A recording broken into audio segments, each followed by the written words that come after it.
तो कल का अपना लेक्चर कंटिन्यू करते हुए, तो कल जो हम ग्लेशियर लेक आउटबर्स्ट फ्लडिंग पे लेक्चर था हमारा, तो उसी को कंटिन्यू करते हुए आज हम सबसे पहले देखेंगे कि फ्लड प्लेन क्या चीज़ है। ठीक है, तो फ्लड प्लेन क्या होता है बेटा? दिस इज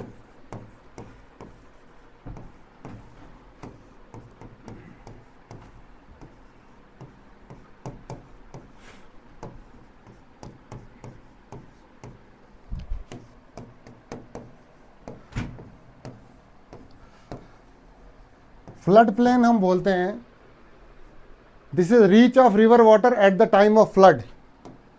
जब फ्लड आता है बेटा, तो उस टाइम रिवर वाटर कहाँ कहाँ तक फैलता है, उसको बोलते हैं फ्लड प्लेन।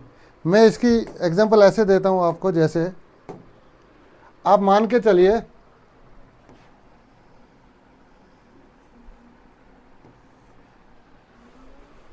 ये बेटा ध्यान से देखिएगा, ये दरिया चल रहा है, दरिया की ध्यान से देखिएगा। कल जो नेपाल में हुआ है बिल्कुल वही मैं साइमुलेट करने की कोशिश करूंगा। दरिया का जो लेवल है ये इधर है, ये ट्रफ जो है इसमें दरिया चल रहा है, ये दरिया का लेवल है। इस तरफ सिटी है और इस तरफ भी क्या है, सिटी है। तो बेटा जब फ्लड आएगा, दरिया का बेड कहाँ है, यहाँ, ये पानी का लेवल बढ़ता जाएगा। जब पानी का लेवल बढ़ेगा तो दरिया अपनी हदों को पार करके कहाँ पहुँच जाएगा, सिटी में। यही नेपाल में भी हुआ, दरिया नीचे था बिल्कुल, दरिया का पानी जब ऊपर आया पुल के लेवल पे, तो वो राइट साइड भी लेफ्ट साइड भी वो फैल गया। और वो फैला कहाँ तक, जहाँ तक दरिया का पानी फैलेगा बेटा प्लेन इलाके में। इसका मतलब ये है कि उसमें कभी ना कभी दरिया का रास्ता जो है वो वहाँ से था। तो जहाँ तक फ्लड का पानी फैलता है eight the time of floods, तो उसको बोलते हैं फ्लड प्लेन। इसीलिए कहा जाता है कि फ्लड प्लेन्स को एनक्रोच नहीं करना है। लोगों ने क्या किया कि लोगों ने दरिया के करीब ज़मीनों पे कब्जा करके ये सोचे बगैर कि कभी ना कभी पानी अपना रास्ता लेता है। एक टर्किश सेइंग है कि जो रिवर में स्टोन्स होते हैं ना, बोल्डर्स, वो दरिया के अंडे होते हैं। क्या होते हैं? अंडे। तो दरिया ने कभी ना कभी वो अंडे दिए होते हैं और वो कभी ना कभी उनसे मिलने ज़रूर आता है। लोगों ने क्या कर दिया, उन जगहों को प्लेन करके, उन बोल्डर्स को हटा के वहाँ पे कंक्रीटाइजेशन कर दी, सीमेंट किया, बाकी चीज़ें, और घर बना लिए। तो होता क्या है कि देखिए, आप फिर से मैं बता रहा हूँ, ये रिवर था, बहुत नीचे था, लेकिन जब इसका लेवल बढ़ता है पानी का, तो ये अपनी हदों से बाहर, किनारों से बाहर सिटी में फैल जाता है। तो the reach of river water at the time of floods, it is called as flood plain. क्या बोलते हैं इसको? तो इंसानी गलती क्या है कि लोगों ने फ्लड प्लेन्स को एनक्रोच कर दिया है। वरना जितना भी मर्जी बड़ा फ्लड आ जाए, क्या वो बहुत रेयरली होता है ऐसा कि फ्लड जो है अपनी हदों को पार कर दे। देखिए मैं आपको बताऊं, जैसे कल हम पढ़ रहे थे कि ग्लेशियर लेक टूट गई, मोरेन डिपॉजिट हट गया, वो टूट गया, बैरियर जो डैम का काम करता था वहाँ, तो वो चला गया। अब क्या होता है, कभी कभी बारिशें भी बहुत ज़्यादा होती हैं, हो सकता है पीछे ग्लेशियर भी टूट गया हो। तो मैं आपको एक इंसिडेंस बताता हूँ, ये बड़ा मशहूर वाक़या है। ब्रह्मपुत्र में जब असम में फ्लड्स आए ना, मुझे डेट एग्जैक्टली याद नहीं है ये कब की बात है, ये गालबन 1925 के अराउंड की बात है ये। तो जब ब्रह्मपुत्र में फ्लड्स आए तो हुआ क्या उस टाइम, देखिएगा, रेनफॉल भी हैवी था, ठीक है, तो अब पानी का लेवल तो बढ़ चुका था। उधर क्या हो गया उस टाइम,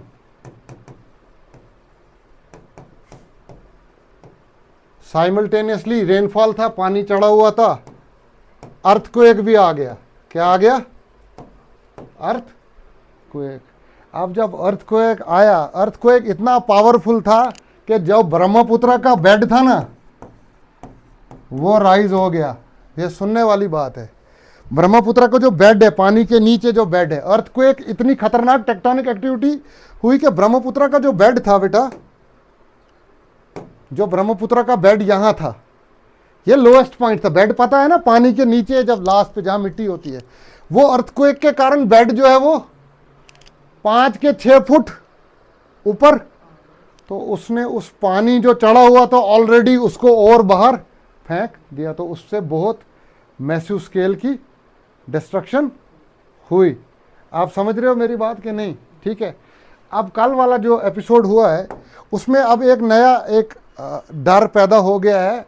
अब वो कह रहे हैं कि उस जो फ्लड आया था उसके बाद से क्या हुआ है कि फ्लड के गुजरने के बाद पीछे स्ट्रेटम कमज़ोर हो गया था, तो बहुत बड़ी लैंडस्लाइड आई है पीछे तिब्बत और नेपाल के बॉर्डर में। उस लैंडस्लाइड ने क्या किया बेटा? उस लैंडस्लाइड ने एक जगह कंप्लीटली वो जो त्रिशूली रिवर है उसको ब्लॉक। अब millions of cubic metres of water वो वहाँ डेली जमा हो रहा है। अब वो है कि वो जो वहाँ टेम्परेरी वहाँ ढक लग गया, जिसको ढक्का बोलते हैं, वो अब किसी टाइम छूटेगा तो वहाँ दोबारा रिकरेंस जो है वो फ्लड का हो सकता है। ठीक है। एक और पॉइंट बात करेंगे हम रैपिड ग्लेशियल मेल्टिंग की। देखिए जो रैपिड मेल्टिंग हो रही है ना, उसमें पोल्यूशन का, आप अगर कहीं भी आजकल ग्लेशियर को देखोगे, आप नेट पे आप वीडियोस में देखोगे, आप देखोगे ग्लेशियर के ऊपर मोस्टली ब्राउनिश एक लेयर होती है। आप देखोगे ऐसा लगेगा ये मिट्टी है, वो मिट्टी नहीं होती है उस पर। ठीक है। वो मोस्टली जो है वो ब्राउन कार्बन है। क्या है? Brown carbon. ब्राउन कार्बन जो है इसका पार्टिकल जो सेटल होता है वो 2.5 माइक्रॉन्स का मोस्टली पार्टिकल जो है वो वहाँ पे सेटल होता है। पहले ये दो किस्म के कार्बन है, ब्लैक कार्बन और brown carbon. Black carbon mostly inorganic source से जो फ्यूल बर्निंग होती है उससे जनरेट होता है। ये जो ब्राउन कार्बन है ना, ये ऑर्गेनिक होता है। ये बायोमास डिकम्पोजिशन से, कोई फॉरेस्ट फायर लग जाए नेचुरल काजेज से, तो उनसे ये पैदा होता है। हमें इसके बारे में बस महज एक चीज़ जाननी है बेटा। देखिएगा ज़रा, सपोज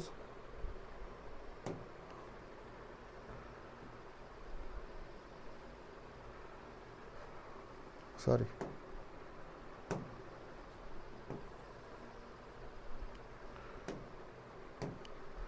बेटा, जब बर्फ के ऊपर ना, ये मैं ब्लैक से ड्रॉ नहीं कर पा रहा हूँ, ब्लैक का मेरे पास इधर ऑप्शन है।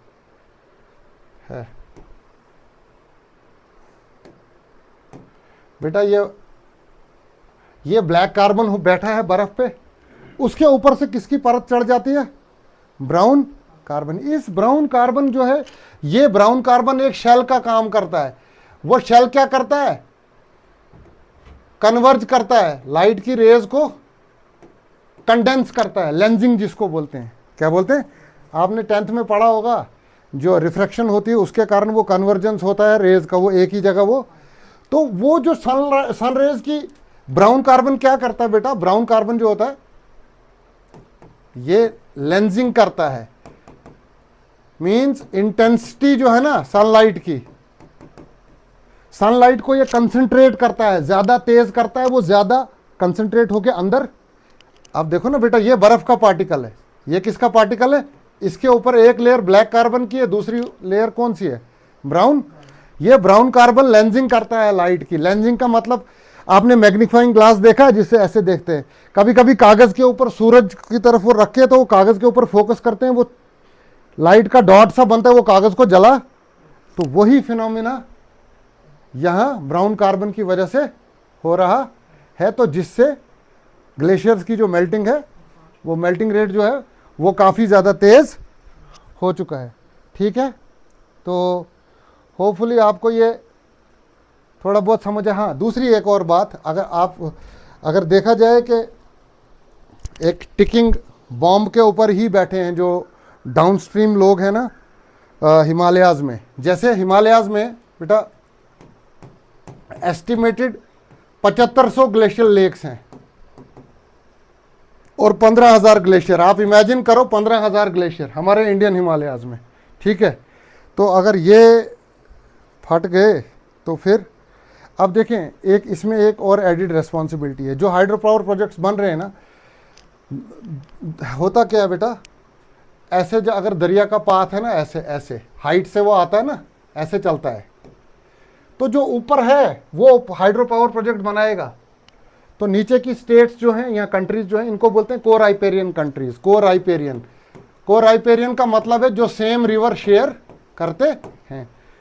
लॉज क्या कहते हैं, देखो क्या होता है बेटा, जब बारिशें ज़्यादा होती है तो नेपाल से ये जो है ना, काली, गंडक, बूढ़ी गंडक, ये जो रिवर्स हैं, इनमें जब फ्लडिंग हो जाती है तो नेपाल के नीचे, जो नीचे आके नेपाल हाइट पे, वहाँ से नीचे आते हैं जो दरिया, गंडक, बूढ़ी गंडक, काली, ये बिहार और ईस्टर्न यूपी में से गुजरते हैं। तो वो इनको सिग्नल दे देते हैं कि हमने अपने डैम्स खोलने हैं, आप खाली करवा दो। अब ये बोल रहे हैं कि चाइना ने हमें सिग्नल नहीं दिया, कोई मैसेज नहीं दिया।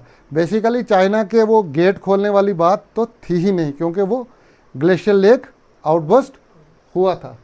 तो ठीक है, आपको ये चीज़ समझ आ गई सबको, ठीक है। रिवर बेड राइजिंग का भी मैंने आपको बता दिया, ठीक है। तो लेंजिंग भी समझ आई। स्नाउट भी मैंने कल बताया था, ग्लेशियर का जो लोअर पार्ट है जहाँ पे वो पिघलता है उसको स्नाउट बोलते हैं, ठीक है। तो अब बेटा हम बात करते हैं, देखो एफॉरेस्टेशन क्यों इम्पॉर्टेंट है। जैसे हमारे जो देवदार के पेड़ है ना स्लोप्स पे, इनका इतना वास्ट रूट नेटवर्क होता है ना, ये बहुत ज़्यादा स्टेबलाइज करके स्लोप्स को रखते हैं, ठीक है। तो मैं बात करता हूँ थोड़ी सी, ये टॉपिक मैंग्रोव्स पे आता हूँ मैं ज़रा। किस पे? ये नीट के मामले में बहुत अच्छा टॉपिक है ये, इसमें से क्वेश्चन पूछे जाएंगे। मैंग्रोव्स के आपको अलग अलग नाम पूछे जाएंगे बेटा। मैंग्रोव्स को लिटोरियल फॉरेस्ट भी बोलते हैं। क्या बोलते हैं? लिटोरियल फॉरेस्ट या टाइडल फॉरेस्ट।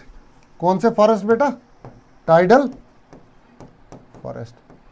अब बेटा देखो बेटा, मैंग्रोव्स का काम क्या है, सुनो बात। मैंग्रोव्स का काम है, सुनो, ये कोस्ट लाइन को गार्ड करते हैं।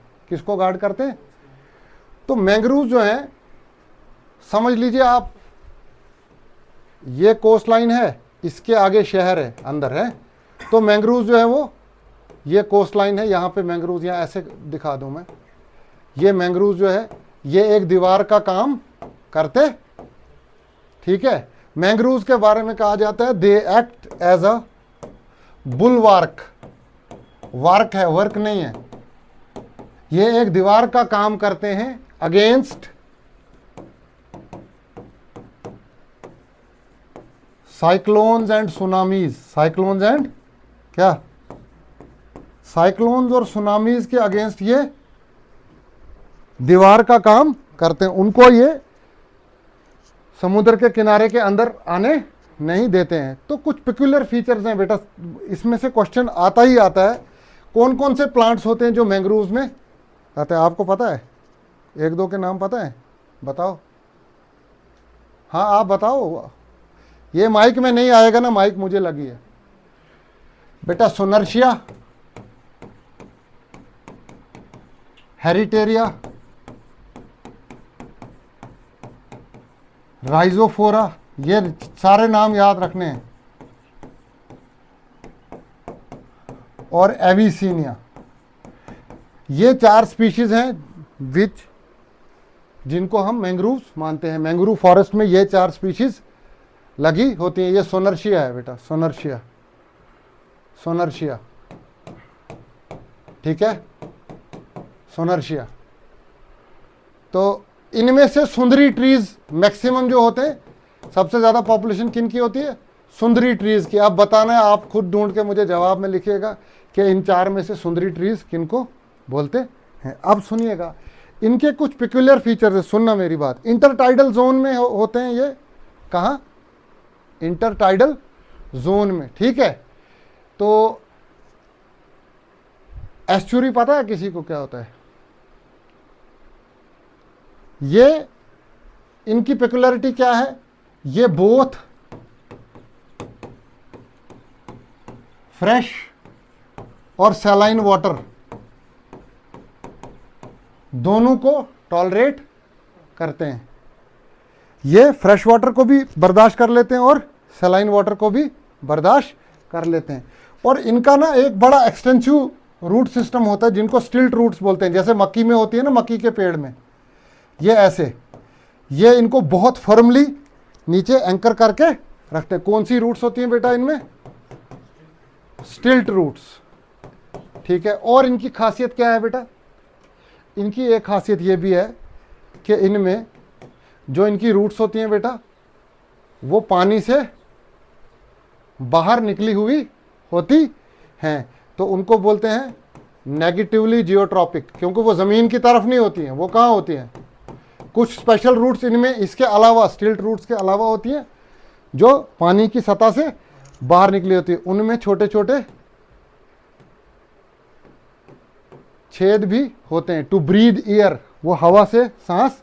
तो इन ब्रीदिंग रूट्स को क्या बोलते हैं बेटा? न्यूमेटोफोर्स। क्या बोलते हैं? न्यूमेटोफोर्स। तो न्यूमेटोफोर्स जो होते हैं वो नेगेटिवली जियोट्रॉपिक होती हैं। जो नॉर्मल स्टिल्ट रूट्स हैं वो तो पॉजिटिवली जियोट्रॉपिक होंगी, ठीक है। उसके अलावा क्या होता है, इनमें एक बड़ा ज़बरदस्त फीचर है विविपैरी। विविपैरी क्या होता है कि सीड जो है ना वो ऊपर फ्रूट के अंदर ही जर्मिनेट, क्योंकि अगर वो नीचे गिरेगा वहाँ सॉल्टी कंडीशन से वो वहाँ जर्मिनेट नहीं करेगा। इसको क्या बोलते हैं? विविपैरी। इसके अलावा और क्या फीचर है बेटा इनका? इनका एक और पिक्युलर फीचर ये है कि हाँ जी, विविपैरी भी मैंने आपको बता दिया। ये जो मैंग्रोव्स है ना, इनका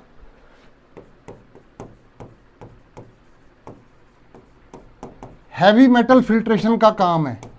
ये भी it has been found by researchers that जो हैवी मेटल पोल्यूटेंट्स है ना, ये उनको सीक्वेस्टर करते हैं, ये उनको पकड़ के रोक के रखते हैं। हैवी मेटल पोल्यूशन में आपका कैडमियम और मरकरी आता है, ठीक है। तो उसके अलावा एक बड़ी इंटरेस्टिंग चीज़ है, देखिए सुंदरबन में आपको पता है कि बहुत एक्सटेंसिव कवर है मैंग्रोव्स का, है ना। अब सुंदरबन के बारे में सोबन मैंने आपको पढ़ा है, एक नाम आता है ब्लड हनी का। किसका? ब्लड हनी का। बेसिकली क्या होता है, इनमें ये बीच में वाटर लॉक्ड कंडीशंस में रहते हैं, फिर जब वो पानी रिसीड करता है तो वहाँ कीचड़ वाला एरिया बन जाता है। सुनिएगा बात, बड़ी इंटरेस्टिंग चीज़ है। तो सुंदरबन में जो लोग हनी कलेक्ट करने जाते हैं, बहुत सारे लोग उस कीचड़ में फंसते हैं और वहाँ रॉयल बंगाल टाइगर है वो उनको खा, तो अपने खून की कुर्बानी लगा के देनी उनको पड़ती है। तो वो हनी बड़ा कॉस्टली है वहाँ का, उसको ब्लड हनी बोलते हैं। क्या बोलते हैं? इसीलिए ताकि उसको खोजते खोजते लोग वहाँ मारे भी जाते हैं। तो 2 बार दिन में वो पानी जब आता है ना, हाई टाइड आती है, तो ये वाटर लॉक्ड रहते हैं। समझ रहे हैं आप बात? फिर पानी वापस चला जाता है। तो यहाँ एक क्रीचर है मैंग्रोव क्रैब। कौन सा? Mangrove crab. बात ध्यान से सुनिएगा। मैंग्रोव क्रैब का जो बायोलॉजिकल रिदम है ना बेटा, ये काफ़ी सारे रिदम्स होते हैं। बायोलॉजिकल रिदम्स में बाद में कभी डिस्कस करूँगा। ये एनिमल बिहेवियर में आते हैं, जैसे सिरकैडियन है, अल्ट्रेडियन है, ठीक है, और भी काफ़ी डायनल रिदम्स हैं, बाकी रिदम्स हैं, बाद में करेंगे। ये बेसिकली एक बायोलॉजिकल क्लॉक होती है। इसका सिंपल आप देखो, सुबह मुर्गा बांग देता है, उसको पता होता है मुझे कितने बजे बांग, यहाँ बर्ड्स माइग्रेट करते हैं at particular time of year, उनको खुद ही वो सिग्नल आ जाता है। तो बायोलॉजिकल क्लॉक जो है अल्लाह ताला ने हर एक में सेट रखी है। तो बायोलॉजिकल क्लॉक मोस्टली जो है वो पीनियल ग्लैंड जो है वो कंट्रोल करता है। अब जो मैंग्रोव क्रैब है ना, वो क्या करता है बेटा, देखना ध्यान से। ये मैंग्रोव ट्रीज है, ये इतना बड़ा मैंग्रोव ट्री है। तो ये बेटा मैंग्रोव ट्री है, ये इतना सा पानी में चला गया। ध्यान से देखना आप, जब हाई टाइड आई ना, ये कहाँ चला गया? पानी में। ये पानी का लेवल है। अब जो वो मैंग्रोव क्रैब है ना, उसको पता होता है कि 12 घंटे बाद जो है वो पानी आना है, तो वो पहले ही पेड़ के टॉप पे पहुंच जाता है, उधर ही रहता है। जब पानी वापस जाता है, फिर वो नीचे आता है, कीचड़ में जो खाना वाना लाया होता है ना पानी के साथ, जो सेडिमेंट के साथ, तो वो खाता है।